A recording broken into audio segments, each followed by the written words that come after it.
Sandy Says Read. Welcome back to the channel. Today we are going to do a review and discussion of Nikolai of Semar. Let me make sure there's no glare.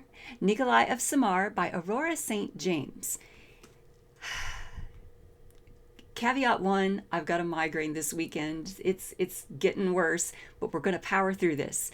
Caveat two, my machine has locked up on this already, so if this video is odd, it's for all the reasons, and I'm so sorry. We're going to power through. It's going to be great anyway, because I want to talk about all the awesome things about this fantasy romance. I'm not going to read the back cover because y'all can do that online. You can go online, check out this book on Amazon, wherever fine books are sold, and read the back cover so you can see the characters, King Nikolai and Aria. Let's talk about the book. I've got the specs for you guys. This is Nikolai of Semar. It's 370 pages, plus there's a fairy tale at the end. The fairy tale is Freya and the Fae Prince, and that is an origin story for our female lead, Aria, and lovely, wonderful. I recommend reading that when you get to the end. I wouldn't read it first. I would read that after you've read the book. That way you don't spoil things for yourself, because it's an origin story for Aria, and part of the mystery of this romance story is Aria's background and learning who she is, because Aria believes that this magic that she has within herself, she believes it is negative. She believes it might be evil. She thinks it might be responsible for some killings, some murders, some bad things. And she has to come to grips with that. She has to learn the truth about that. And she has to go through a character arc that is very nicely done. So I don't want you to read that fairy tale and learn too much to give away that arc. Don't do that to yourself. Learn it the way I learned it, because it was nicely done. Okay, this is book 3 in the Lords of Magic series that Aurrora St. James has written.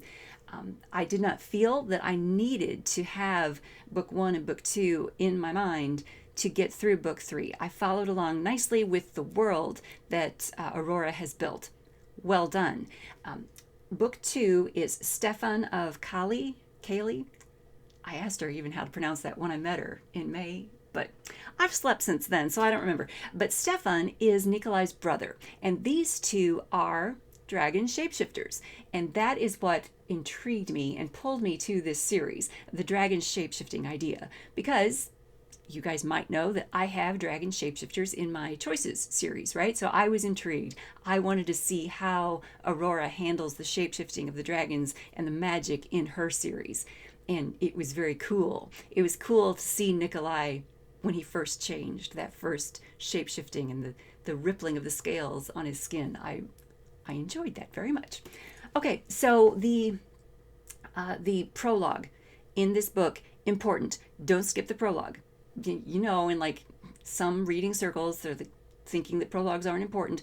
Important. Read the prologue. The prologue shows us these characters a decade prior to the story, okay? And you need that because we get to meet Aria when she's a little girl, and we only meet her briefly, but we meet her in the inciting incident when Nikolai and Stefan and Nikolai's second, Kirill, are there, and they save Aria from being burned at the stake as a child. I mean, these villagers, they don't understand these, Freya, the mother, and Aria, the little girl. They don't understand them. They don't recognize that they are just people. They think they're witches and they're burning them at the stake. Okay, so Aria is saved. Aria is sent to live with another tribe somewhere else where she'll be safe there, and she grows up into a lovely young woman. She's traveling with a caravan when we meet her in the rest of the story.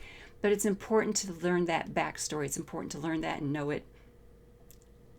It's important to know that. So read the prologue, is what I'm saying, through my headache. In these reviews, I like to give you a little sample, a little snippet from the story, so you get a flavor of the author's writing style.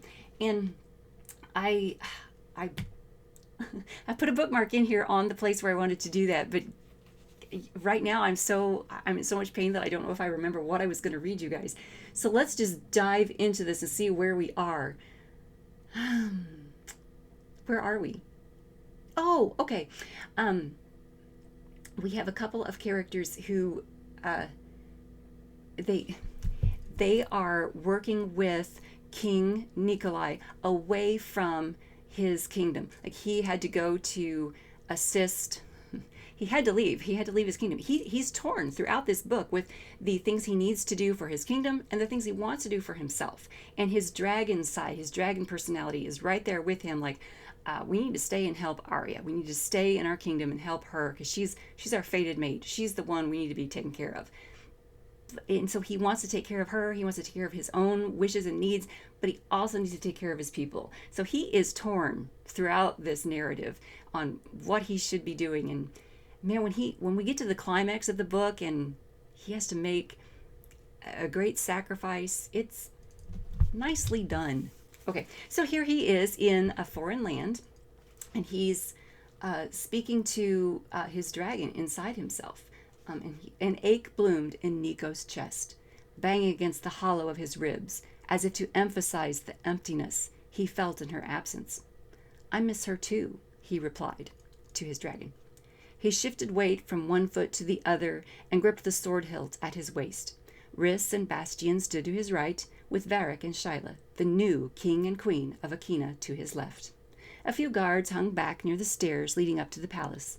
Kadir, captain of Akina's guard, and Kyr, his second in command, were on the opposite side of the well. He glanced at Varric and Shyla as they spoke a blessing over the water.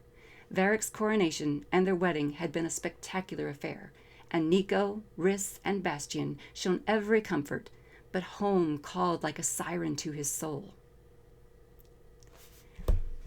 I liked that because he's torn.